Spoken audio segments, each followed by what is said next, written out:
Thanks, Delana. So yeah, I'm just going to take a minute or two here to talk about our IceCap project. Encourage you to go over to gbvr.ca and find our IceCap project there under Community and Climate. So our partners are taking action against climate change in the region, known as the Integrated Community Energy and Climate Action Plans. IceCap, GBV is helping area councils and their communities mitigate greenhouse gas emissions and build resilience by adapting to a changing climate. IceCap is a partnership between the municipalities and First Nations located in the Georgian Bay Biosphere region for the purpose of a collaborative, more cost-effective approach to energy management and the reduction of greenhouse gas emissions. All area councils and their communities in the Biosphere region have been invited to participate. One of the first steps of IceCap is the development of baseline greenhouse gas emissions. These baselines measures the amount of emissions produced by each council's internal operations and their community's daily activities. So establishing a baseline of these emissions is a useful tool to identify opportunities for reducing emissions and to inform the development of greenhouse gas reduction action plan. Both steps help to estimate cost savings from emission reductions and serve as a reference point to track improvements over time. And a lot of different information goes into calculating them. And again, check out that IceCap website on gbpr.ca and our carbon calculator tool in particular. It'll give you a really good sense of what your carbon footprint is and what percentage might be coming from transportation. So the results from these baselines that we did were quite largely as expected for our region. Like most rural regions, emissions from the community vastly outweigh those municipal emissions. And one prominent theme is that there is high on-road transportation needs in the Biosphere region. And this is quite common for rural areas where residents need to travel greater distances to reach destinations. So if we look at the results for our area municipalities, transportation represents roughly 60% of their greenhouse gas emissions. And for our communities, the regional transportation average is 70%, with 34% coming from on-road emissions. So a key part of our ongoing climate action work that's happening right now is to identify transportation actions that can help our communities reduce their carbon footprint. And today's topic, electric vehicles, is one way to do that. So during this presentation, you will meet Kenneth Bokor, the creator, producer, and host of a YouTube channel called the EV Revolution Show, whose objective is to provide education and awareness of the electrical vehicle marketplace to consumers. His shows provide a mix of new styles of reporting, electric vehicle reviews, as well as coverage of related events. He has achieved over 14,800 subscribers with more than 1.6 million views. So we're really happy to have Kenneth here today, who's a resident of Caledon and also a member of the Electrical Vehicle Society and the Caledon chapter lead. He participates in many other volunteer community outreach initiatives, including talks about how EVs can fit in people's lives, and works with his local municipality on their climate change action plan. So thanks so much, and over to Kenneth. All right, well, thank you, David, for that great intro. Hopefully you can hear me okay. It's great audio. I can. Great, so let me share my presentation and we'll start. Let's bring that up. And just one last check, you can see the screen okay? Yes. Yep, okay, great. Well, again, thank you very much for the introduction and thank you for inviting me to this. A pleasure to meet everybody virtually, taking the time out of your busy days to tune in to learn a little bit more about the EV revolution.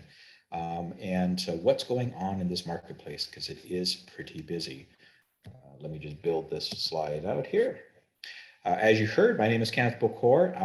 My real job is information technology, but as a volunteer mechanism, I do two things. I'm part of the Electric Vehicle Society of Caledon. I run a chapter there. I'm also part of their lead board across Canada. And I also, as you heard, do a YouTube channel called the EV Revolution Show. I started that a couple of years ago. And prior to that, I was doing a YouTube channel with another gentleman focusing more on the Tesla Model 3 when it came out. So I have a few years of experience in EVs, but as you heard, most of what I do is education and awareness around the EV technology. Now, I wanted to start by just saying that EVs aren't new. This is a little bit of a history here to set the stage that EVs actually were around before internal combustion vehicles. And here are some pictures of some EVs in the 1800s. And there's one in the lower left that's of interest. It's an EV that's doing a 1,000-mile for a 1,600-kilometer endurance run back in the mid-1800s with really no charging infrastructure and very new technology. And that guy on the left there is Thomas Edison, somebody you might know, who, a pretty smart guy. So these things were out well before internal combustion vehicles, as I mentioned. If it wasn't for Henry Ford really patenting that manufacturing process, which happened to be internal combustions, we might all be driving electric vehicles already today. Now, I wanted to also show you that there are EVs that last a long time, and one of the most famous EVs is this one. And I may be dating myself if I tell you that this is the lunar rover that's on the moon that serviced many Apollo missions throughout the 70s, throughout the 60s and the late 60s and 70s. And of course, there's no oxygen on the moon, so the only thing that you could use to move around is electricity. So the concept isn't new, and it's well established and something that has been around for quite some time. Now, electric cars are something that people should not be afraid of because they're very simple machines. An electric car is really just a vehicle, and that's a car that's propelled by electric motors using electric energy stored in typically rechargeable batteries or other energy storage devices like hydrogen is one source.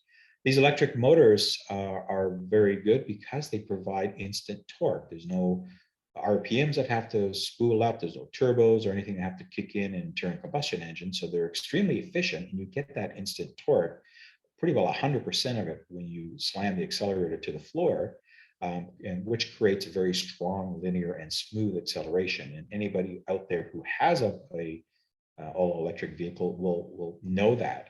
Here's a picture of, again, one of the earlier potentially consumer-ready electric vehicles, the GM EV1 that was brought to market in the late 90s.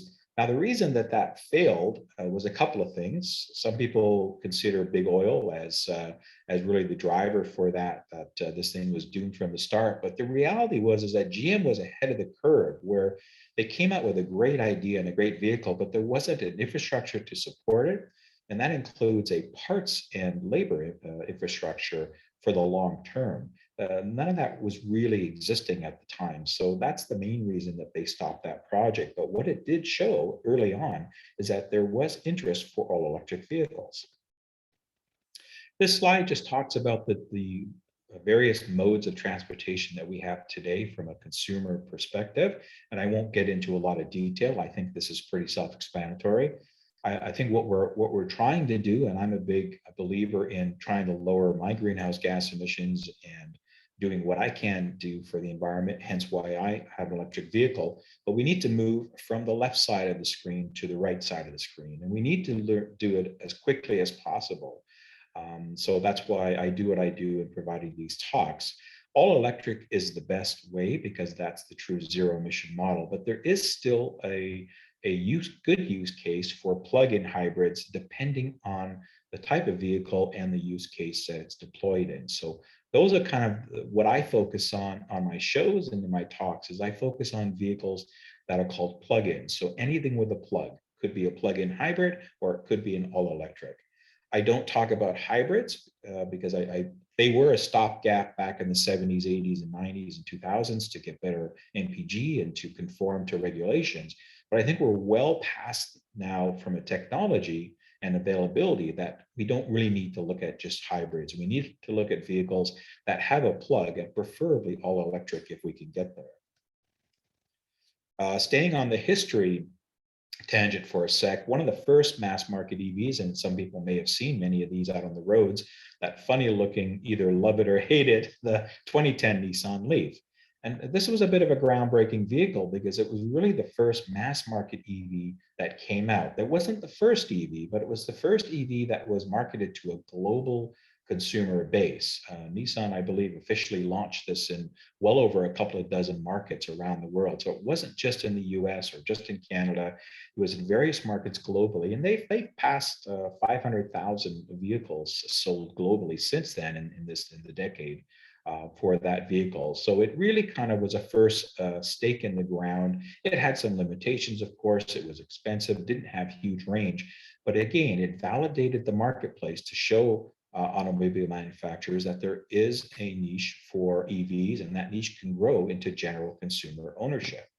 Now, around that same time, there's another company that many of you, probably everybody on this call knows, is Tesla. And they were out there doing their thing with their early Roadster, which is the vehicle on the upper left. And what they did is they built their company around selling around, I believe, 2,500 or so units of those, or 4,500, to get money, to convert that money into expanding the factory to start building the Model S, which came out in 2009, 2010 timeframe. Their first full-size luxury sedan, all electric. And then over time, taking those profits and putting it back into the factory, investing so that they could come out with the Model X, which is their luxury SUV type vehicle. All of these are fully electric, and all of these, of course, that old Roadster is not around anymore, but there will be a new one coming out. But what this did is it led Tesla down a path to try to be in a position to provide vehicles at a lower cost to consumers through economies of scale, to be able to get EV adoption out there at a higher scale. Because selling a few thousand is okay, but we really need to get into the mass markets. And one vehicle to do that, which will be coming up, was based on this skateboard platform. And you may have heard these terms before in investigating electric vehicles. Tesla kind of patented, not really patented, but they founded that term, and now everybody uses it. So when they talk about all electric vehicles, they mention the skateboard platform. And really, it is like a skateboard. It's a very simple platform. It's got two axles, a front and a rear drive axles, or non-drive axles. In this case, you have two of those electric motors, which are shown in the red. So this would be an all-wheel drive or a dual motor vehicle. The battery pack is on the floor, and it sits between the axles. And then you have some suspension, braking components, and some other electrical components, a charger, you have an inverter, and that's about it. There's no transmission, there's no big gas tank, there's no middle hump that we know in vehicles for where the transmission goes. There's no differentials. There's a lot of components, big radiator, things like that. There's not a lot of these components in electric vehicle and an all electric because of this very simplified and proven platform. And there's a lot of benefits to this platform, which I'll talk about. And again, simply put, a battery electric vehicle is a vehicle that is propelled by electricity. And this diagram shows, again, the simplicity of the number of components and the type of components that move an electric vehicle. So you have your power control, your electronics, your charger. By the way, all electric vehicles have the charger built into the vehicle. So when you go to a charging station, which we all have seen and we've heard about, you're actually just going into a station that's going to supply the vehicle with some electricity to charge. It's not really a charger. The chargers are all built into the vehicles, and they're the devices that actually request how much electricity from the machine to pull out, and they monitor and regulate that as it charges to the battery. Then you have inverters, electric drive motors. Now, one thing about electric drive motors is they're very compact size pieces of machinery, and they're very robust. They are solid, they're built like a tank. You know, a good electric drive motor will go millions of miles in operation without any failures. They're sealed components, they just go. And again, another benefit when you're looking at EVs is the simplified number of components and the rigorousness of those components that they'll last a long time. Another aspect of EVs is regenerative braking. So what that means is that the motor has a piece in it that will, when you let off the accelerator and you slow down, it will counter turn and will provide some power generation, back into the battery. So when you're driving your car that uses gas or petrol, when you coast, it's not like you're putting gas back into the tank. But in an EV, that's what you're doing. You're putting electricity back into the battery pack. You don't put enough to fully charge the battery, but there are instances if you're going up steep inclines, let's say you're going across the Rockies, you'll lose a lot of energy going up because of the climb, but you'll get pretty well all that energy as you go down the other side of the hill, of the mountain. So it's a great concept, and that helps for a couple things. It helps to put, as I mentioned, power back into the battery pack. also helps to slow the vehicle down, almost like compression braking in an internal combustion vehicle. And it saves wear and tear on the brake pads and the brake mechanisms because you're using the motor to slow it down. And then you have your battery pack on the floor.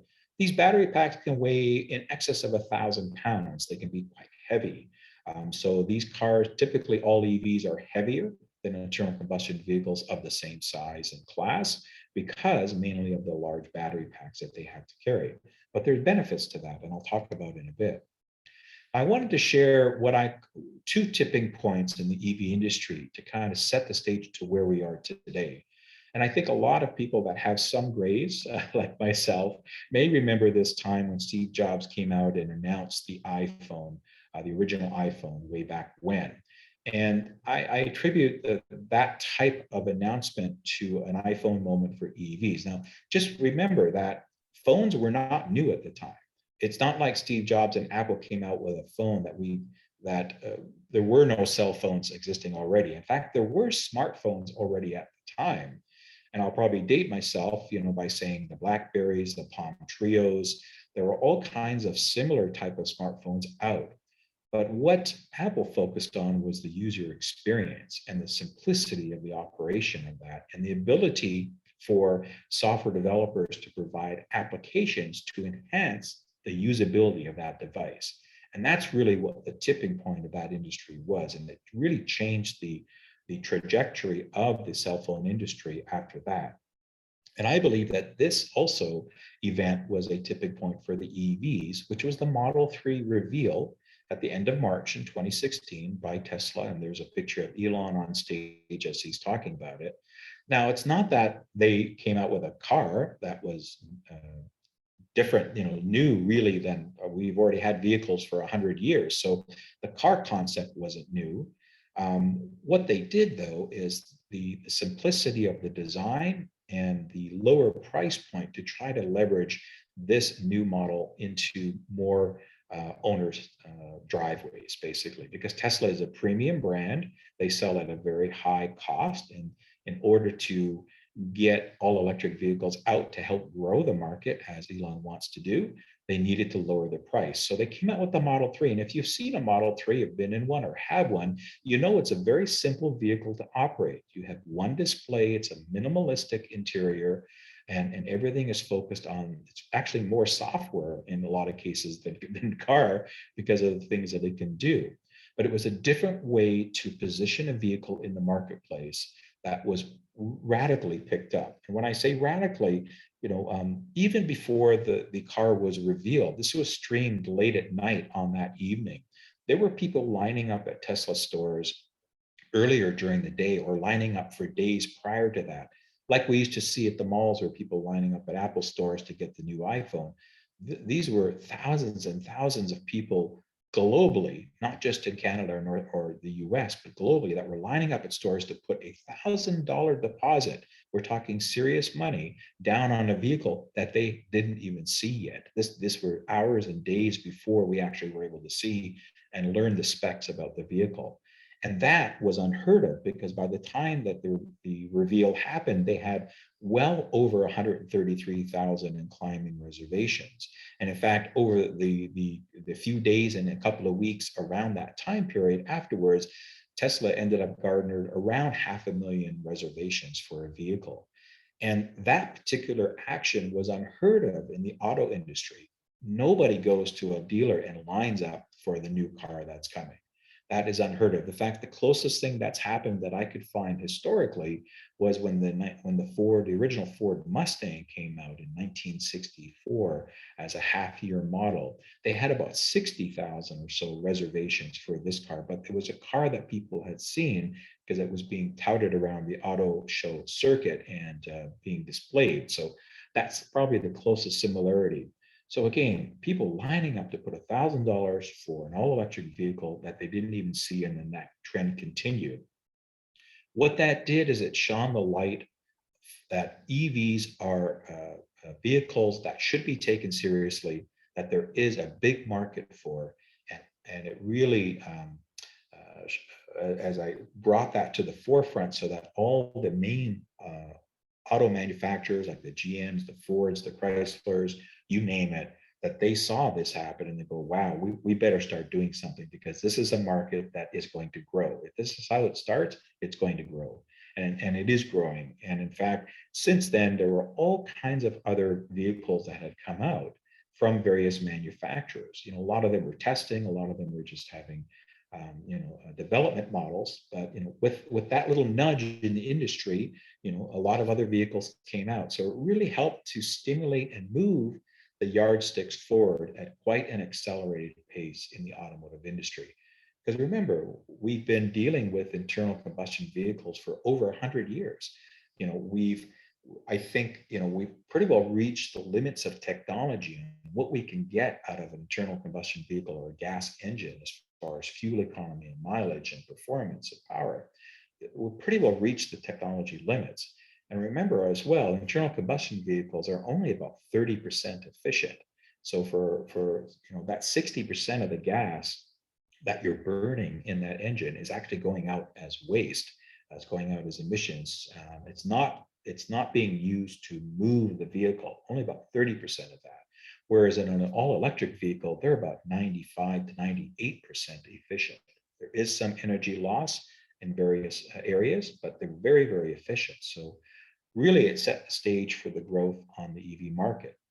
Now, as those infomercials say though, however, but wait, there's more. There's another tipping point that just happened recently, and it was around the pickup truck market. And not to say that there weren't all electric pickup trucks in development or on the horizon to come out. These are three examples here. You've got the Tesla Cybertruck, which is that funky sci-fi looking vehicle, pretty competent. Rivian, one of the leaders there, our startup company in Michigan, that's got backing by Amazon and other companies. And they've just now started deliveries of their R1T pickup truck, all electric. And then you have others like Bollinger and Atlas, and you can just Google, you can find a whole bunch of others. So I bring up this marketplace because if you're not aware, the pickup truck market is the biggest automotive segment in North America. It's been a leading seller segment for decades. And if I lump in SUVs into that, that's really what the majority of people want to buy and want to drive. If you go to a Costco or a Walmart or any parking lot, I'll challenge you to find more four-door or two-door hatchbacks or sedan vehicles than there are SUV and pickup trucks in that parking lot. It won't happen. That's how popular they are. So there's a market there. And who's the leader in the pickup truck market? It's been Ford. Ford F-150 has been the leading pickup truck for decades. And 2 years ago, it was the #1 selling vehicle globally. Around the world, it was the #1 selling vehicle globally. It came in second in 2020.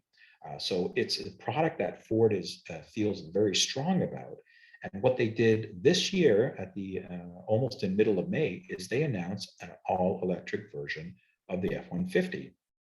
To me, that's a tipping point because that's a big, significant shift for a company that's been building pretty well internal combustion vehicles for a century or more, to take their flagship product, one of the most highly cost-effective and high-margin vehicles that they sell, very profitable for Ford, to take that brand and to fully electrify it. Now, they did do it with the Mustang prior to this, but the F-150 is a bigger brand even than the Mustang is for Ford because of the number of sales. And to me, that's a tipping point because what that has now done is it's really substantiated the electric vehicle marketplace as this is not a fad. It's not a small niche market. This is something that's here to stay, and this is something that's going to grow and eventually replace the global fleet of internal combustion vehicles over time.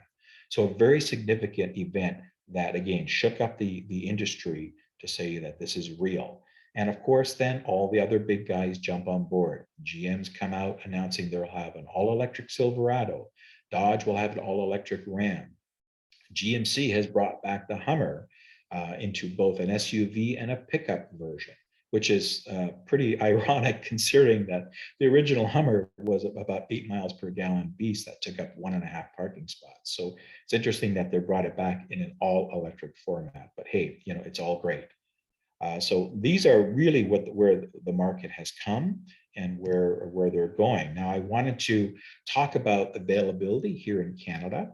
And one of the things that we have is we have a program called the ZEB Vehicle, or Zero Emission Vehicle Rebate Infrastructure. This is a federal program, so it covers the entire country.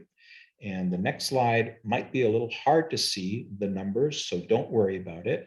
Again, this will be on YouTube and it'll be shared. And if you want that actual table that I have on the left, I can send that to Delana and she could send it out. This is a chart that I update on a regular basis as I try to keep tabs on what's available in the Canadian marketplace today that you can buy and what their price points are. So the chart on the left shows, the table on the left shows the price points of all electric, fully electric vehicles starting at just over $37,000 and topping out at $214,000 Canadian. These are all vehicles that you can buy today. And those are the various MSRPs, the various trim models, their battery sizes, their EPA ranges, their range estimates. And if they're in the green color, that means that they qualify for the $5,000 federal incentive. And that means that if you buy one of those vehicles, once you work out all your options and your fees and you add your taxes in, then you can get $5,000 off that price from the federal government. In fact, it's a point of sale rebate. So it's done at the dealership or online when you're buying the car, if it's a Tesla product or whatever, it's done at that point in time. You don't have to now send in a form and wait for a check or something. It's done automatically and the dealers will price it that way.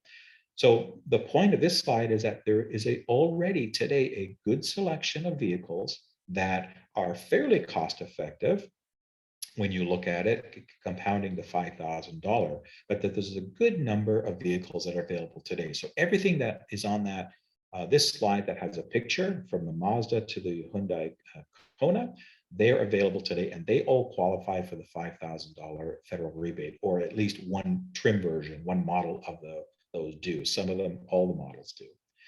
The next slide shows the remaining of those vehicles. These are the remainder of most of those vehicles. Now they're mainly luxury, higher price vehicles. You know, these are vehicles that are 50,000, 60,000 and upwards. But it just again shows that even at this point in time, what's available to buy in Canada is a pretty good mix of sedans, of SUVs, no pickup trucks yet, but they are coming. And the four models that are on the bottom, from the Toyota, Chrysler, Pacifica, the Outlander from Mitsubishi, and the Clarity, those are all plug-in hybrid vehicles.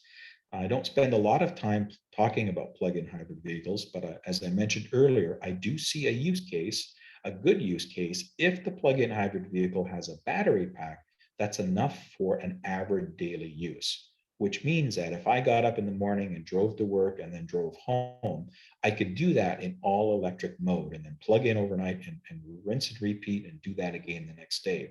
That would make sense, that I can operate that vehicle as much as possible in all electric mode because the battery is big enough and capable enough to do that. There are many plug-in hybrids that are out there that have very small battery packs that offer you 15 kilometers, 20 kilometers, 22-kilometer ranges, things like that. And in my opinion, those are not enough to cover most driving use cases, especially in our Canadian winters that we have here, where you can lose up to 40 or 50% of your battery range in the very, very cold temperatures. So you need to think about those things when you're looking at all electrics or plug-in hybrids for those means. Now, plug-in hybrids give people the security of having a gas engine that will either drive the vehicle or act as a generator, and then they can go there, you know, another 300, 400, 500 kilometers or whatever it is. So it's not a bad step, again, if it's for the right use case. Now, there are other incentives. One thing you may have noticed on that chart is that EVs aren't cheap. You know, they start at 38,000. And when you look at a Nissan Leaf, let's say, or a Chevy Bolt, that's comparable to a Honda Civic. A Honda Civic, you can get into a loaded one for probably 30,000 or a little bit less. And here you're paying, you know, 5,000 to 10,000 more for an EV on average. So that's why there are government incentives to help close the gap in that price point. Now, unfortunately, in Ontario, we don't have an EV incentive today. When the Ford government came in, they scrapped all the programs, but all these other provinces and territories do have various incentives. Some of them are pretty lucrative, like in Quebec, where you can get $8,000 in addition to the federal program where you can combine them. So you could get in Quebec $13,000 off the price of an EV. So now that $39,000 Bolt is now coming in at around the price point of a Honda Civic. That makes great sense because now you're talking about cost parity where costs are even for a similar model. I want to talk about some of the advantages, and a lot of people ask me about financial costs because that seems to be what motivates them. And EVs have a great advantage when you look at total cost of ownership. So as I mentioned, there are incentives to help bring the costs down, but some of them might not be enough. It's still going to cost you more in a lot of cases to get into an all-electric vehicle versus a similar vehicle that's an internal combustion vehicle. The price difference is there. So incentives help close the gap. What are some of the other things to recoup some of that additional money? Well, one of them is the fuel versus electricity costs. And I have a slide coming up on the next one, which is a real life example of my costs on my all electric vehicle. But electricity is much cheaper than fuel, even before it hits $1.48, $1.49 a liter, or whatever it is today. It's getting up there, and it's going to continue to increase from what I'm hearing over the next several periods of time. So it's not going to slow down. We may even see $2 a liter within the next year. That's a reality. And when we look at hydro pricing of around 10 cents a kilowatt hour, 11 cents a kilowatt hour, plus or minus, this is for overnight off-peak times. It's very lucrative to charge an EV if you can do that at home with those electricity costs being much lower. Also, I mentioned that EVs, when you looked at the amount of components, the types of components, and the structure of an EV, they have a lot less number of components, probably around a fifth of what a normal internal combustion engine or vehicle has from components and parts. So therefore you have lower maintenance costs because you don't have oil to change, you don't have transmission fluid to change, you don't really have radiator fluid to change. Now there are coolants in EVs. There's a coolant system for the battery packs that's also connected to an electric air conditioner compression so that you can, of course, get AC in the summer and heat in the winter. Some of them are electric heat, some of them use heat pumps, which are very efficient. So there is a little bit of a fluid in there, but those are closed loop systems that you don't really need to worry about for 5 to 10 years into ownership. So they really don't need to be changed every year or anything like that. Also, typically what I've seen and what I've heard from EV owners, including myself, is that you can typically get lower auto insurance costs because EVs, one, they have very less parts to replace in the case of an accident, but also there's a safety element, which I'm going to talk about in a sec, that's very strong. And that helps to bring how auto insurers rate vehicles to a higher rating class for EVs to help bring those auto insurance costs down. Now, your mileage is going to vary.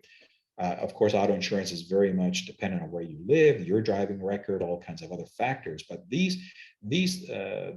advantages that EVs bring inherently can help drive auto insurance costs down.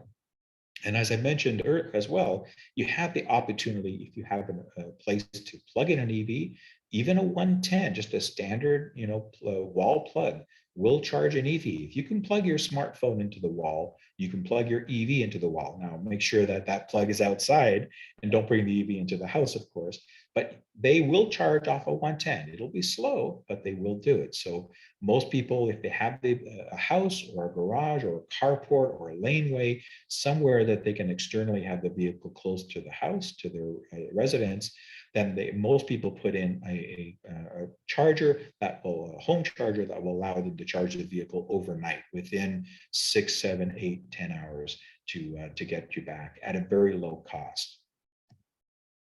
So I mentioned the costs here. This is a chart that I keep. Now I haven't updated it for September yet, but I think that you'll see as it builds out. Don't worry about all the numbers. The main numbers to look at are the ones in the circles. I've driven over almost 23,000 kilometers in just about a year. And my fuel costs, so that's all home charging and any public fast charging that I've done, my fuel costs have been $367. Now, you do the math for your own vehicle that you have today, and you figure out your fuel costs to put gas in there, what your driving range is on that vehicle, and you can do the math. And I guarantee you it's probably going to be, 3 to 5 times higher than that number to do the same mileage. And as gas prices go up, that number is going to significantly increase. So it's extremely cost effective to be able to charge at home. As you can see, the bulk of my charging is done at home. And my maintenance is very low. My first year of maintenance is really just an optional maintenance service call that I actually asked Tesla to do. Probably could have done it myself, but now that I know what to do, I can do it myself. So my maintenance was virtually going to be zero. I do rotate the tires myself. I have a set of winters, so I put them on and I rotate the tires. So there might be some additional maintenance costs for that, but that would be with any vehicle. So maintenance, as far as anything that's abnormal, is pretty well zero that you'll need on an electric vehicle. Now, the other advantage, as I mentioned when I talked about insurance, is safety. And the inherent design of EVs with that skateboard architecture that I showed you before, when you put the steel alloys and the different metal alloy cages and the body panels onto these vehicles, they become even safer than typical internal combustion vehicles for a couple of reasons. One, because you don't have an engine in the front and a big gas tank in the back, you have larger crumple zones in the front and the rear. And the larger the crumple zone you have, the better you are at deflecting the energy from an impact away from the cabin occupants, because it's all about protecting people inside the vehicle. Also, I mentioned that skateboard design has the battery pack in the floor between the axles, and these battery packs can be very heavy, 1,000 pounds or more. What that gives you, because that weight is now low and in the floor, it gives you a very good low center of gravity. So for safety, it attributes to a low rollover risk. If you've seen some videos of Tesla, as an example, doing some rollover safety testing with the Model X, you'll see that it's very hard to roll that vehicle over. It's not impossible, but when you compare it to a typical SUV of the same size and class, the Model X won't roll over in those types of instances where you will get a rollover in an SUV, because the weight is much higher in that vehicle. So it's more top heavy and leans out farther, and the gravity and everything and centrifugal force takes its acts the forces on a vehicle to roll it over. So very safe from that. And of course, as I mentioned, the low center of gravity gives you an advantage of handling. These vehicles handle much better out of the box, just with stock suspension, and because of the attributes of being an EV, because of that battery pack being low and centered on the floor. So you'll see a lot of people quite surprised at how well even an economy EV, all electric vehicle, will handle. Here's a good proof point for safety, and I'm going to let this video roll if it wants to roll. I'm not sure why it's not rolling. So let me go back here. Sorry about that. The video for some reason is stuck, but basically this is just showing a side impact test for a Tesla Model 3. And one thing I wanted to show, and you can Google this and find it, is that because of that battery pack that's in the floor, the batteries are encased in a steel container of some sort, and it's bolted to mated to the frame. It adds increased structural rigidity. What that means is that even on a very stringent test like this side pole test that's not running, unfortunately, the amount of damage is very minimal compared to other cars, internal combustion vehicles, because of that increased structural rigidity. And this test, if you Google it and watch it, it's very surprising to see, because in a Model 3, it's got a glass roof. So even with the glass roof, there's very little penetration into the occupant compartment by the pole, moving the metal, pushing the door, anything like that, into the occupants, into the driver, into the passengers, because of that integrity of the structure. I mentioned, of course, the increased larger front and rear crumple zones and that lower center of gravity all add to increased safety. And also they're greener. There's no argument that EVs are greener. Now, I do get some people to say, hey, electric cars are not cleaner than gas, because of charging and the amount of energy to build them. And then, when the battery is dead, what happens? Well, that is all false. EVs today are equal to internal combustion cars that average 85 miles per gallon or even higher now, because they're becoming more efficient with larger packs and bigger ranges. And they will continue to become cleaner as more countries adopt electricity generation from more renewable and cleaner sources.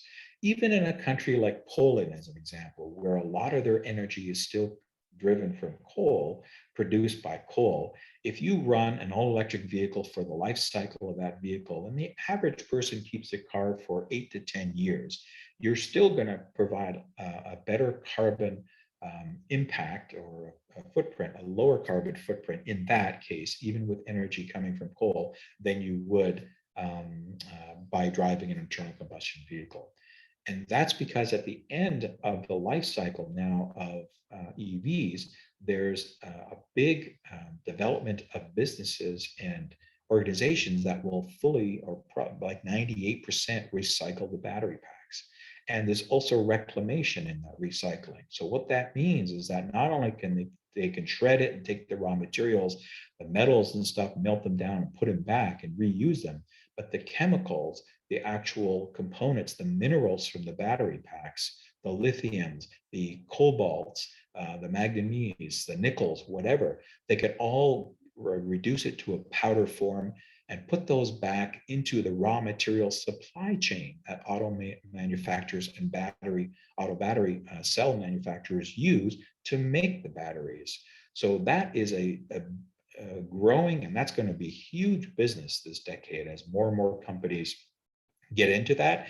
And I'm not seeing a week go by now where I'm reading a headline about a major car manufacturer partnering with or adding recycling into their supply chain, because we don't want to, of course, mine minerals for the rest of our existence either, if we can help it. So if we can put these minerals back into the supply chain, that means less impact on the environment through mining and acquisitions. So the whole wheel to wheel story is very, very good for EVs. And here in Ontario, of course, our energy is clean. We have no coal. There's a breakdown of how much energy comes from where. So we're doing pretty good here.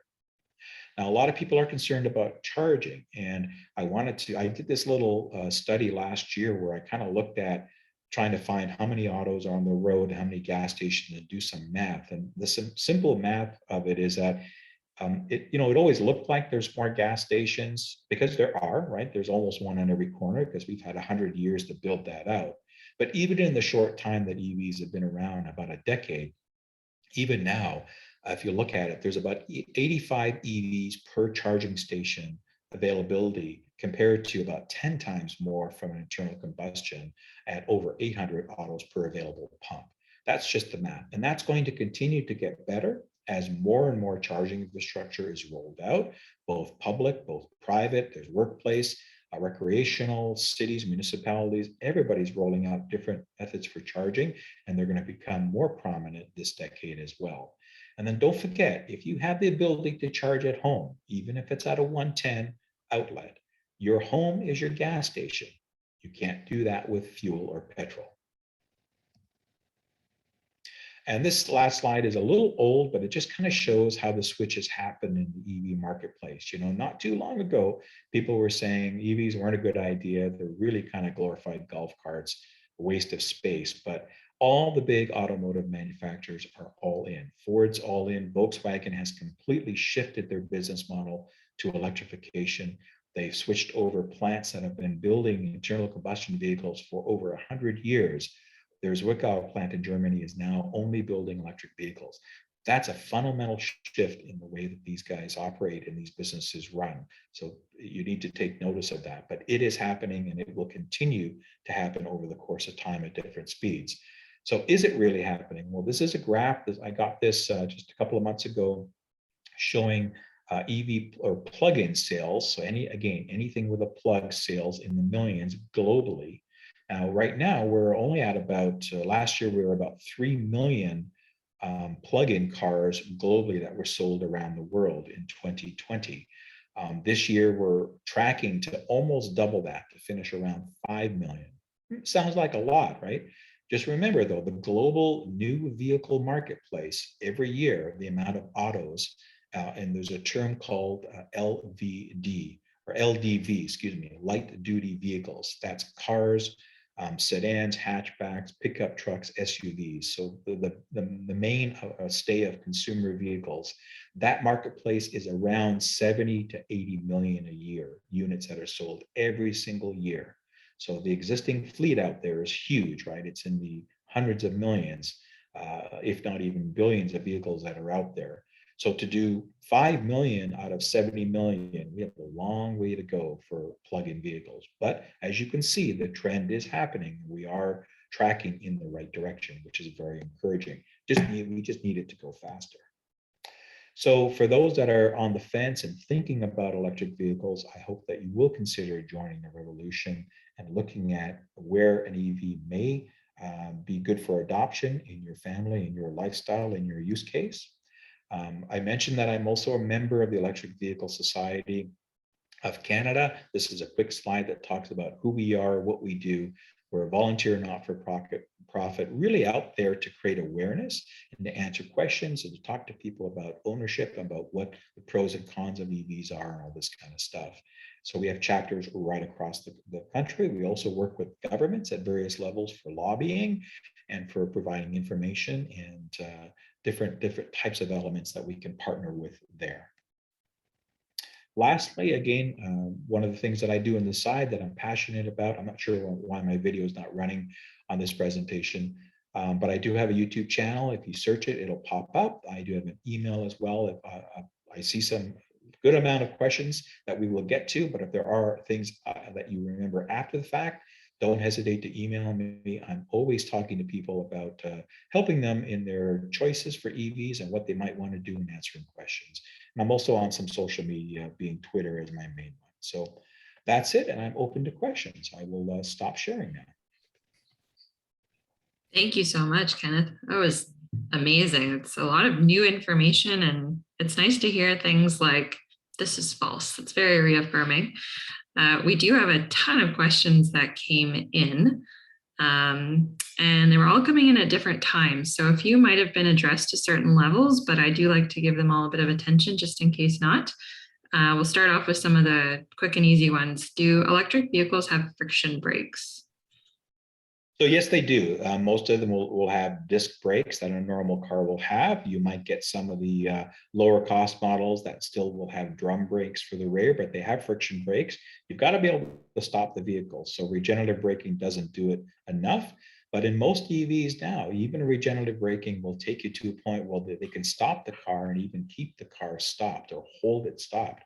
I find in my Model 3 that I don't really need to use the brake pedal a whole lot. I can manage the way that the accelerator is feathered to be able to stop the car. And David's probably shaking his head because I know he mentioned he's got a Model 3. So most EVs nowadays will provide that one pedal driving feel that's there. But they definitely all have friction brake systems. Okay. Do electric vehicles lose their charge if left unplugged and turned off? It's a good question. Even when you turn a vehicle off, there's still a little bit of power that's drawn just for the health and safety of that vehicle, just to maintain the battery, things like that, a very small charge. So the answer is yes, over enough time, they can lose their charge. So if you're going on a holiday and you're parking your EV, you might want to leave it plugged in or have it fully charged. So by the time you come home, you still have some charge. There is a small drain on those. There's also a 12-volt battery, like a regular car 12-volt battery that helps to drive the lights and the stereo system and all that kind of stuff, a lot of those components. It can also discharge as they normally can do, either just by sitting there. So, but it would take a long time because EV battery packs are quite big. Okay. Great question from Jennifer. Are there safety considerations for charging, for example, inside or outside of a garage?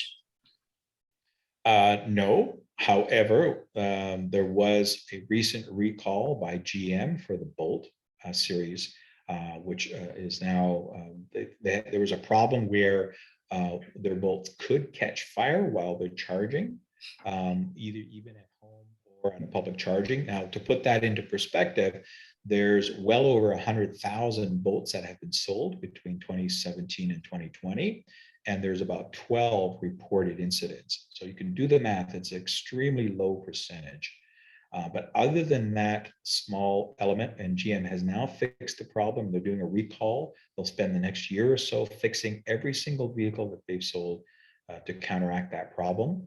But other than that, they are completely safe to charge in. I leave my Tesla plugged in my garage at home every night, or almost every night, and I have no worries about any incidents. If they're outside, the systems are weathered, so for snow, rain, ice, all that kind of stuff, they're completely fine to leave outside. Okay. Got a couple of questions about hydro. Did your hydro costing model include the total hydro costs? So delivery, HST, things like that? Yeah, so it's a great question. I know I kind of flew through that chart, but yeah, my actual off-peak rate is about 8.5 cents per kilowatt hour at night for where I am in Caledon. However, I factored in an 11.5 cent per kilowatt hour for home charging to take into account the fixed monthly fees and then those other monthly fees that are variable, because they're variable dependent on how much energy is delivered, and there's some other metrics. It's very hard to read your hydro bill. It's almost as bad as trying to read a doctor's prescription, trying to understand what that says. But I did actually base it a little higher than, I even called my utility provider and asked them, what rate is 11.5 cents a good rate? They said, that's probably still even a little high, but that's a good rate to go with. So that's what I based my cost on. And for charging stations, is there a standard hydro rate?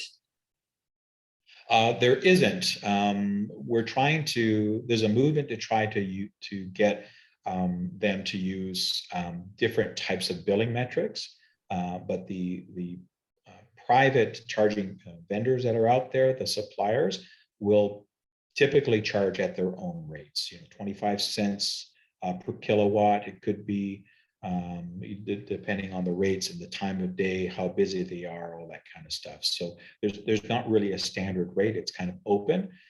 But I can tell you that even if I were to charge my Tesla Model 3 from 20% to 80% at a Tesla supercharger, it would probably cost me about $8 to $12, depending on time of day, how busy. Because it's almost like Uber peak pricing, right? The usage goes up and they charge more. It's a similar kind of concept with some providers. So to get 300 to 400 kilometers, that cost me about $10. You could factor it, and you can look at what that would cost you for fuel to do 400 kilometers if it would cost you more than $10. Okay. More on the costing and the hydro. Do you have a general average comparison on how much a standard car costs per 100 kilometers, like something like a Civic, versus a small EV per 100 kilometers? Yeah, it's a great question. And I don't have a breakdown that gets that specific around the per 100 kilometer cost. But what I would encourage you to do is get a piece of paper and write down a 5 or a 10-year total cost of ownership model by comparing the vehicles. As I mentioned, the upfront costs for all electrics are higher, even with incentives.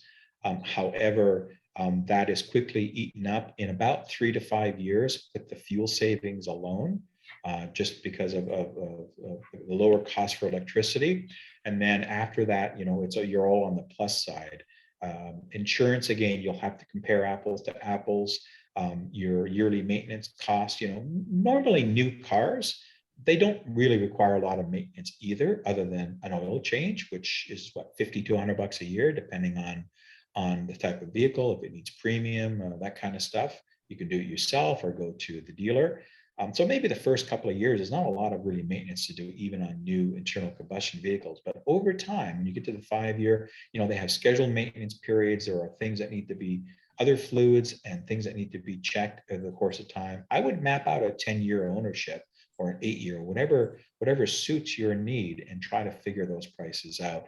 And the EV will still come out ahead.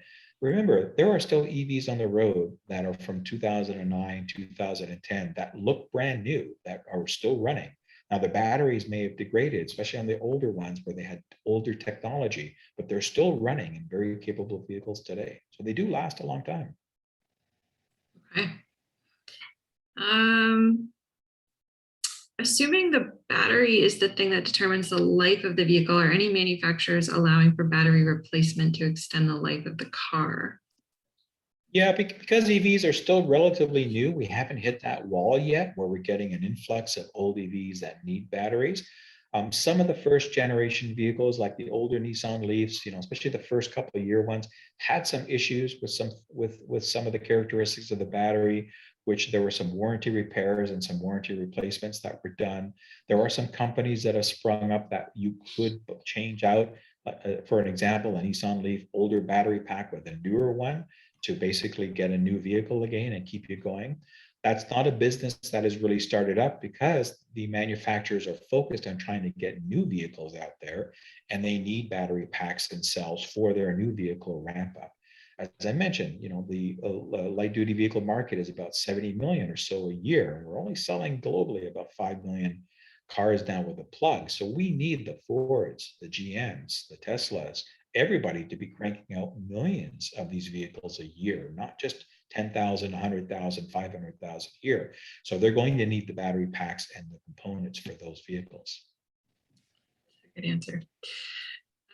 Question from Greg. What do you see as some of the next big changes coming for EV vehicles in terms of their development and maybe the timing of those changes? Yeah, it's a great question. Thank you for asking. A couple of things. I mean, there is batteries are like where computers have come from. Where they've leapfrogged in technology and they've gotten smaller. The chips, all that kind of technology is it's totally different from what it was when I started into computers in the late 70s and 80s to what's on this Apple Watch now, what the capabilities are. We're going to see that technology advance to in EVs in battery technology. So there's talk about solid state and some other types of chemistries and technologies that will help to further add more density to battery. So the golden nugget is if I can have the same physical space that gives me X energy, and I can have that same physical space and now double or triple or quadruple the amount of energy there that I can draw from. That's kind of where people are trying to go, because cars are physically only so big. We can only pack so many types of cells and components into them. So a lot of the advancements in chemistries and battery technologies are in density, getting higher density cells and modules at the same weight, at the same space cost, and still maintaining good thermal and safe properties for that, and long lasting, trying to slow down battery degradation. So that's one area of advancement. Also autonomy. EVs kind of started the autonomy push, with a lot of because Teslas, of course, are very much a computer-driven vehicle with a lot of autonomy. So that whole autonomous vehicle push is continuing to happen. I think we'll see that adoption happen faster onto all electric vehicles, but also into internal combustion. I'm not a huge fan of full autonomy. I think we're still many, many years, if not decades away from that, whether you hear about the technology being there or not. There's a lot of issues that still need to be overcome with regulations, with legislative, with law enforcement, with all kinds of insurability, all kinds of things that you need to do there. But that's another area of advancement that I think we'll see incorporated into EVs as time goes forward. Okay. We have a number of questions about your specific recommendations, so I'm not sure if you like to go there, but I might combine them all into one question. Like, would you recommend second generation vehicles over the first generation? And what would you recommend for a combination of big cabin size, towing ability, and cost? And just overall recommendations for areas with a lot of snow and tough winter driving? Yeah, that's a pretty wide question to pinpoint a specific model down. But it's a great series of questions because I get asked this a lot. So when I do talk to consumers, people try to help them make it with a decision. I am a realist as well. I know that there isn't an EV today that will handle everybody's use and everybody's needs today, and that's why we need more choice. More stuff is coming. This decade you'll see a proliferation of different vehicles of all kinds of different types happen. But what I would focus on is what do you do? What are your driving habits today? What are your Monday to Friday? I mean, COVID aside, right now where a lot of us are stuck at home or doing things like this virtually. But normally we would be out in our car driving to work, going back and forth. So whatever that daily challenge is, write it down and get an idea of what your sense of range is, what your what are you driving around? Is it just yourself? Is it your family? Is it stuff? You have a pickup that you're using for work or other kinds of uses? Figure that out to be able to kind of determine the vehicle that you need, and then look what's out there in that use case class. As I mentioned, there's really nothing on pickup trucks yet. They're just starting, to come out, and we'll see that still take another couple of years before we start seeing lots of them. Ford has over 100,000 reservations, and they're only going to build about 80,000 or 60,000 a year for the next 3 years. So you'll be waiting a while for an F-150. But those are the kind of use cases to figure out. Most EVs, especially larger ones, will have towing capacities of various elements, so they will be able to tow. The Ford F-150, as an example, will be able to pull a fifth wheel and quite capable payloads. Atlas and others, I've heard 30,000 pound payloads and fifth wheel pulls. So they're going to be quite capable vehicles because you have that torque, you have the power from the motor. And also on a lot of these pickup trucks, they're putting motors at every wheel, not just on an axle, but imagine an electric motor on every wheel. So you can instantaneously torque vector these vehicles. And if you watch some videos of these things, like the Rivians going up cliffs and off-road testing, it's quite remarkable that what they're capable to do, even with all that extra weight. Look at the Hummer EV is a fun one to see videos on with their crab walk and some of these different technologies that they can do. So there's a lot of stuff coming. I would encourage you to make a list, kind of figure out what the use case is. I get a lot of people say, well, I need to go to Nova Scotia. You need to drive to Halifax or whatever. Okay, how many times a year? Well, once a year we go on a trip, or twice a year. Well, do you really want to get an EV that's going to have a huge battery to carry around just for that once or twice a year road trip? Would you rather maybe just rent a car when you need to do that? And you get something that fits, the majority of your use case, because that'll bring your cost down, right? Your initial price point. The bigger the battery, the more cost it's going to be. So those are the kind of elements to consider when looking at an EV. Used EVs are a great choice, as I mentioned. It's very simple mechanics involved in that. If you can find something that's been looked at by the manufacturer that will check off that the battery pack is still in decent shape. Again, that's the only thing that really kind of will degrade over time, is the battery pack, depending on usage and various elements. It's kind of like your iPhone. After a couple of years, the iPhone doesn't hold as much battery as it did brand new. It's just physics when it comes to batteries and the cold and these type of elements that impact it. Hopefully that helps. There's a lot of variables to a lot of these questions and situations. So granted that here's a specific one that I missed. Because our roads are so rough and we can have a lot of snow sometimes it doesn't even get plowed right away. Is there a model with a higher ground clearance that you could recommend? Yeah, there are. So these higher SUVs that are coming out, certainly the Hummer is going to have a very high ground clearance. Some of those pickup trucks, as I mentioned, I just interviewed the CEO of Atlas, which is kind of still a startup company that's going to come out with a 12, 14-inch ground clearance pickup truck as well. A lot of them are ride height adjustable as well. They'll have usually air suspension, so you can increase and lower the ride height for different applications. Even on some of the non-SUV pickup trucks, like a Model S as an example, it has ride height selectable to a certain degree. EVs are pretty good in the snow, even the front wheel drive ones, because you have that weight in the center. It helps with continue with traction and handling characteristics in the snow. You can still get stuck, but it takes a little bit harder. And of course, make sure you have a good set of winter tires. Now, Kenneth, who do you recommend for information about life cycle and environmental costing between vehicles? Is there somewhere that you could direct people? Yeah, that's a great question. Is the question regarding internal combustion versus electric vehicles, or within the electric vehicle segment itself? Life cycle and environmental costing.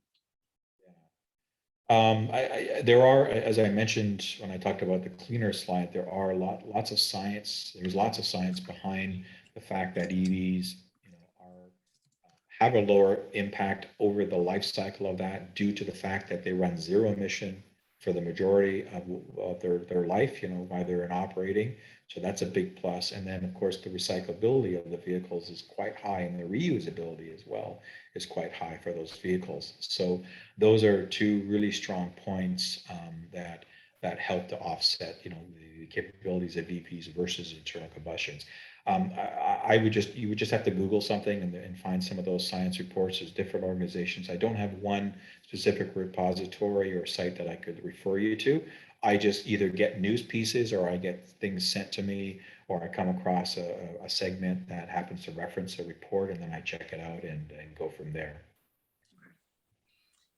There's a few questions also about charging at home. So, and I think in keeping with what we were talking about before we got started on the webinar, could you speak to the two-way interaction between house and car and charging? And then there was another question, if you could comment on having a dedicated solar panel system to charge a vehicle, what the costs are, is complication a barrier to that, etc.? So for charging at home, I mean, that's the best way. If you can do that, that's going to save you a ton of money and going to really make your life experience with your electric vehicle much more pleasant. To buy a home charger, which is normally called a level 2 charger, you may hear that term because it runs on a 220, 240 circuit. Usually it'll run on a 40 amp. So you'll need a 40 amp availability on your panel.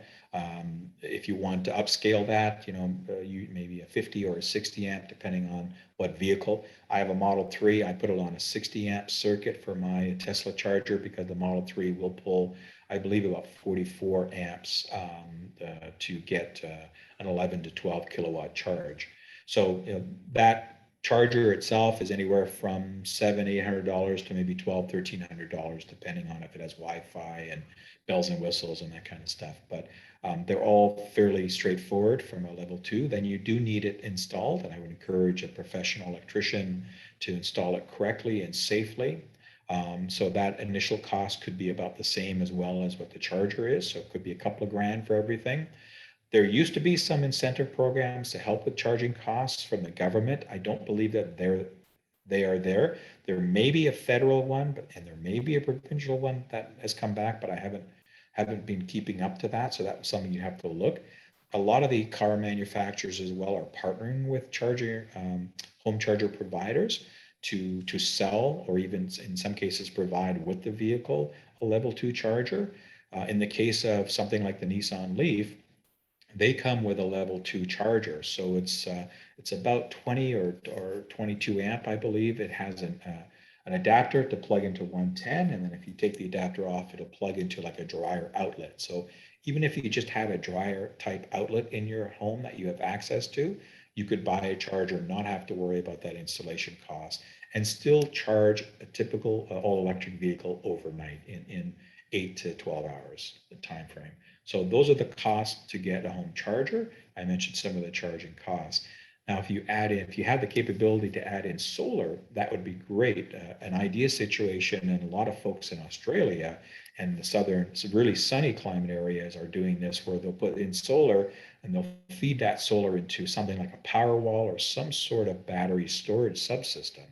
So during the day, this big battery gets charged from the sun, and then when you come home, or overnight, you plug your EV in, and the battery that you've already got charged will now charge your car. Because all DC charging, fast charging is, when you hear about level 3, it's not really the correct term, but most people use that. It's really just taking it from battery to battery, the current. And that's how we're able to get really fast and high level speeds to do that in excess of 350 kilowatts, versus a normal 7 or 6 kilowatt house outlet type of mechanism, or even 2 kilowatt on a 110. So going DC to DC is the fast way. If you put in a power wall or some sort of battery storage system, combine that with a solar power, then your EV charging is free at home. It's not going to cost you anything other than the investment for those products, which you can make back in other areas, because the power wall or those storage subsystems can also act as a backup for your house. If your power goes out, if the grid goes out, you have the backup. So there's a couple different use cases for that. That's fantastic. I can quickly jump in there on the federal rebate. I'm not aware of any for EV charging for homes. When you look at the current federal EV charging infrastructure, it's a minimum of 20 level twos. So they're really targeting the larger companies that are putting in networks. Leads, municipalities, all that stuff. Yeah. Okay. Thanks, David. With the current supply chain problems in the world, is this affecting price or availability of EVs right now? Yes, supply chain, I mean, the semiconductor shortage and logistics and on and on and on is affecting every facet of industry, basically. The cars are not excluded from that. So there are some areas where there's impact. I mean, I'm seeing Tesla now, if you wanted to order a brand new Model 3, you might have to wait till next summer to get it, and that's more of a demand issue. They just got such a big demand all of a sudden that's ramping up. But they can only build cars so fast. So yeah, it is impacting some of them, but again, some dealers and some manufacturers are able to get vehicles out a little quicker than others. We should see that starting to stabilize in 2022, but it'll take some time because that whole COVID domino effect of supply chain and all the issues around that, factories being closed for months and months and months, now having to reopen. It's going to take a while to flesh that out. We are down to our last question, so I just want to put a call out to everyone that's still on the webinar with us. If there's anything else, oh, there's a couple come in. If anything else is rattling around, please ask now. By the way, I'm hoping the grade 9 class got something out of this. I'd love to hear some feedback from them if this was worthwhile, because I don't do a lot of schools, so that would be interesting to get the feedback and if they have any questions. They did have to go, unfortunately, but I'll email them. So there's the upcoming United Nations Climate Change Conference. Have you read or heard of anything to suggest that there'll be more rebates coming in Canada as a result of that? I would suspect that Canada, in order to sustain the targets that we've set out that we want to achieve, we're going to have to continue to do more. I'm not privy to any sort of legislation or anything being tabled at this point, but I would suspect that the government that has quite vocally said that, you know, we are taking climate change and the action seriously, that we need to do things. I think that there will be more things that will come out of this. We've already had that federal incentive program topped up a second time because it's been so well received, that $5,000 rebate, that the money ran out, they topped it up once, and now they've topped it up again. So that should continue to grow and evolve. It might evolve. Eventually, rebates will go away because we will get to a point where EVs will cost about the same. We'll hit cost parity of internal combustion vehicles, hopefully by mid-decade, plus or minus a couple of years. But until that, we still need some help from the governments on incentives and targets. I mean, you know, that's why I always come back to that issue of, you know, there's 70 million cars and vehicles sold every year, and only 5 or, you know, 5 is a good number, but we're really well short of that. And I'm really pushing auto manufacturers as much as I can. I'm very vocal about them getting vehicles out the door as fast as possible. Having plans that go to 2040 and 2050, in my opinion, aren't good enough. I know we need to get there, but we really need to crank up the volumes this decade to try to start making an impact, because to switch out the entire global fleet of internal combustion vehicles, which may never happen in this next generation, because some places it's not going to work, but it's a multi-decade approach, right? There are billions of vehicles out there, and people hang on to them for 10 to 15 years. So it's going to take a long time, but we need to start somewhere, and we need to hurry it up. I think, as you folks know, by monitoring climate change and the acceleration that we're seeing in events and things happen, that we do need these manufacturers to crank it up quicker. And what is possibly, again, the last question, an interesting question. I hadn't thought of this. When will the storage capacity of EVs as part of the electrical grid become functional? I.e., if we lose power at home, could the car ever act as a generator for the house? Yeah, it's a great question, and I'm seeing the Q&A screen as well from Sue. So thank you for that, Sue. It might be a loaded question because you might already know the answer, but yeah, there are technologies out there. You might have heard, you know, vehicle to load, vehicle to home, vehicle to grid, these type of acronyms. and terms used, and that capability is there. It's reliant on the ability for EVs to support bi-directional charging. And up until now, the only standard that out of the box supported bi-directional charging, meaning that I can send power to the car, but I can also pull power out from the car with a mechanism, was the CHAdeMO standard. We didn't talk about EV standards, but in North America, there really are two. There's CCS, that's the main one now, and Tesla with their own proprietary charger. Those are the two big ones. CHAdeMO used to be big and is still prevalent. They're just not building as many new CHAdeMO stations now as they used to, because it's really just an Asian standard. It was from Japan, and was supported by Mitsubishi, Nissan primarily. And they're all moving away now from CHAdeMO into the CCS standard. There are technologies being worked on to allow for those other standards to be bi-directional so that you can pull, and I know Nissan's talking about a big project with their next area crossover vehicle, and others where they'll be able to go home. And if your power goes out with the right equipment installed, you still need a couple of gadgets and stuff to make that happen, to pull it. But yeah, in theory, you can have your EV plugged in, it can be charging off the grid goes out, your EV is now powering your home. In fact, Ford is marketing that as part of the 150. If you watch them, it was a big deal for them, this whole Ford home power thing, where they sell those little gizmos in the boxes to do that, so that your pickup truck will power your home for a couple of days in complete power outage. So that technology is becoming much more prevalent, and I think that we'll see that as instead of a checkbox for it's a nice option to a standard feature in this decade. It'll definitely happen. That's awesome. Well, dare I say, oh, go ahead. I was going to say, I saw a couple things in chat. Somebody asked about, mapping of EV charging stations, and somebody mentioned the PlugShare app, and that's what I would have said too. It's a free app, or go to the website. It's called PlugShare, and just type in the parameters of what you're looking for, the type of charger, whether it's CCS, whether it's a level 1, level 2, the type of plug, or just leave them all open, and it'll show you everybody. And it's quite a lot of charging stations that are out, probably more than you would think that would be, even up in your guys' neck of the woods, up in Parry Sound and the north. There's a lot more charging infrastructure being built. There's also with the ability of people to build chargers where they're actually, just battery containers that are trickle charged from the grid, and then the car comes in, pulls its charge from the batteries, and then goes on and continues to trickle charge. So you don't need to necessarily do a lot of big infrastructure upgrade, because the DC fast chargers are expensive. They're like 100,000 plus each. They're very expensive. So that's why you see them at malls and industrial areas and things like that on the highway. Petro-Canada has their coast to coast. Electrify Canada is going to expand their network quite a lot with fast charging. We have Ivy in Ontario.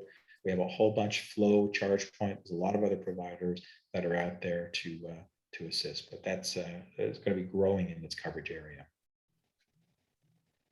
Kenneth, can I jump in with a question here? And you might have mentioned this. I was busy with chat and Q&A, so I didn't have a chance to hear everything. No problem. A lot of people are holding off or looking at getting an EV when the solid state technology gets to mass manufacturing. It's currently at the pilot stage. I'm hearing anywhere from 5 to 10 years from that. What do you think? I think your timelines are accurate. It's very early technology. I mean, we've been talking about it for quite a while. And by the way, we've got one of the leading guys as a Canadian out of Dalhousie University, Jeffrey, trying to remember his first name, Dom, if I remember. His nickname's Dr. Battery, isn't it? Yeah, Dr. Battery. So we've got some smart people on that, but I would agree. I think it's 5 to 10 years. So I would put this question to people is, does the planet, can we wait 5 to 10 years to take action? I would encourage people to get an EV as soon as they feel they can.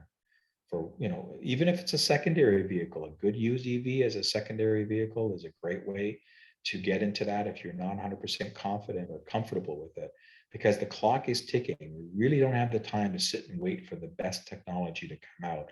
I think we're at the sweet spot now. I think EVs that are coming out with 300-mile range around 450, 480 kilometer ranges that will fast charge from 20 to 80% in about 20 to 30 minutes. I think that's a sweet spot.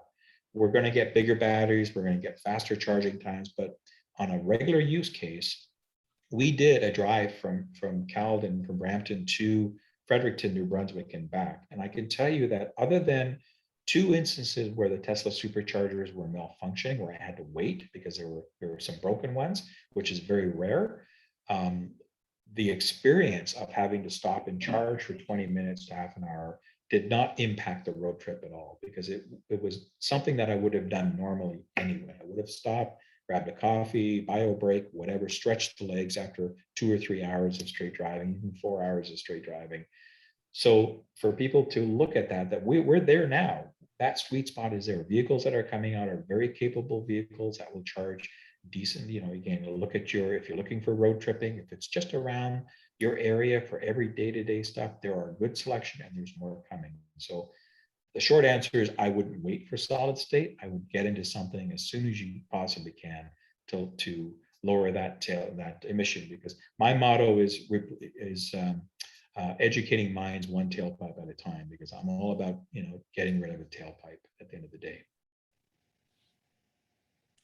I think that's a really wonderful conclusion to the webinar. It's a great message to end on. So I just want to say, oh, nope, let me check the Q&A. There's one more quick one from Judy. What about the first generation versus the second generation issues? Maybe Judy, you can elaborate. Is that on a specific model, a vehicle that you're talking about? Because I'm not quite sure. Yeah. We'll give you a minute to elaborate. There's no problem. Just trying to check the chat. Was there anything else, David, in there that you put a lot of great links, and I appreciate that. To answer No, I think I caught most of the ones in the chat there. Like I said, I am a realist, so I know that EVs aren't for everybody and are not going to handle every use case today. However, there's a good selection. There's more coming as we speak. More models coming out. The pricing will come down over time, but with incentives, with looking at that total cost of ownership, the safety elements. I mean, that was a big deal. I didn't even really look into until I started to put this presentation together. Figured, oh yeah, they are safer for those inherent reasons. So there's a lot of benefits that they bring you right away that you can take advantage of. Oh, I see. Okay, yeah, I see, Judy. I'm just looking at that. Thank you. Yes and no. I mean, I've owned first gen. I haven't owned a lot of new vehicles, but I typically, up until I had a Nissan Leaf in 2018, then I got the Model 3 last year because I really needed something with more range for my use. I'm in sales, so I go from Sudbury to Ottawa to Windsor, kind of my territory. So I need something that's going to be a maximum range, and the Model 3 is it for me. But I wasn't really worried about, the 2018 Leaf was a revised Leaf. It was the first year of it, and I owned it for 2.5 years. I had 0 issues. My motto was zero emissions, 0 issues vehicle. It was fantastic. So yes, it's something that you can consider, but manufacturers offer warranties on these vehicles. The battery packs are typically 8 years or 160,000.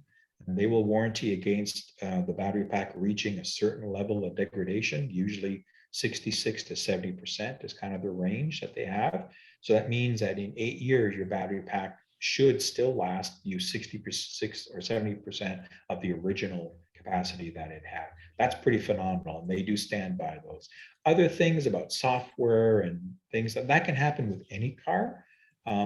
Some people tend to not want to buy the first year of that new vehicle. I know a lot of 2017 Bolt owners who absolutely love their Bolt EV and wouldn't change it for the world, even if they had some small little software glitches or something at the beginning, which got fixed over time. So I would again encourage you to not use that as a reason to not look into a new vehicle if you can, new EV. Great, thank you. Okay. Yes, you can't. And somebody said you can't take a Tesla in the bush. Well, you can if it's a Cybertruck. And in fact, I've seen people take a Model Y off-road. So it's not impossible if you don't mind scratches and dings on your car. But there are other options. ID4, it doesn't have a huge ground clearance either, but it is more of an SUV-ish type of vehicle at a great cost point. It's one of my big thumb up recommendations because you get the federal incentive with both models of ID4, and it has a lot of value for that. So sorry, I just saw that come in chat. Okay. All right. So on behalf of everybody at the Biosphere who's listening in and who's watching in the future on YouTube, thank you so much, Kenneth. That is so much information. It is so much more helpful to have this conversation than it is to try and Google the answers to these questions. As I mentioned before, we have been recording. We will be sending out the link and some other links that were in the chat and so on. So everyone will be able to see those in their email, in their inbox this week. Yeah, and thanks again. We'll also be sure to include Kenneth's YouTube channel that he was talking about as well, and information for, for future. Yeah, thank you so much for joining us today. We really appreciate it. Thank you for having me. It was a pleasure. And yeah, my email's there as well. So if there are personal questions that somebody has that want to ask after the fact for their use case, send them my way and I'll get back to you when I can. Perfect. All right. All right, everyone. Enjoy the rest of your day. You too. Everybody stay safe. Thanks for having me again.